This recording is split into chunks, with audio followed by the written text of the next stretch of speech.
محمد ابو تريكه، النقد مسموح، التجريح لا، ولكن معلش مع احترامي ليك بيعمل لك شيء من المراره لما يعني لا براحته. براحته؟ ولا شيء من المراره؟ ولا شيء من المراره، براحته. انا بتصدق على عرضي على الجميع بس.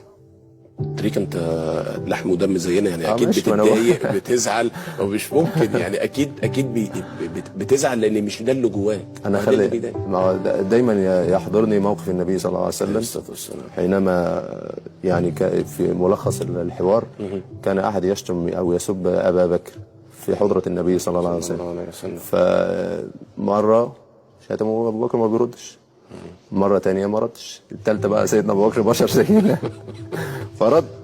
فالنبي صلى الله عليه وسلم قال فيما معناه لأبو بكر إن كان الملائكة بترد عنه، فأتمنى إن شاء الله يبقى الملائكة ترد، الواحد ما بيبقاش دايما، ده مش مجال برضو إن الناس تجرح والناس تنقد، إنما تنقد تمام لكن بالظبط. في نفس الوقت أنا زي ما بقول لك يعني دايما احد الصحابه بس غائب عني الاسم، دايما قبل ما كان ينام، قبل ما يحط دماغه كده على المخده يقول لك يعني هو تصدق بعرضه على المسلمين. فدي الحاجه اللي الواحد يتمنى ان هو يتصدق بيها بس.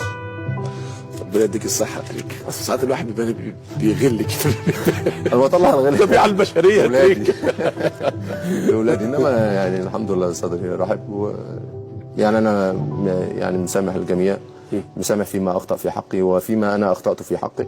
اتمنى ان انا الناس تبدا صفحه جديده. ده في العادي ولا احنا عشان في بدايه سنه جديده؟ لا في العادي. ده في العادي بس واتمنى ان شاء الله نبدا سنه جديده، نبدا سنه كويسه ان شاء الله في مصر، لمصر للجميع ان شاء الله يعني.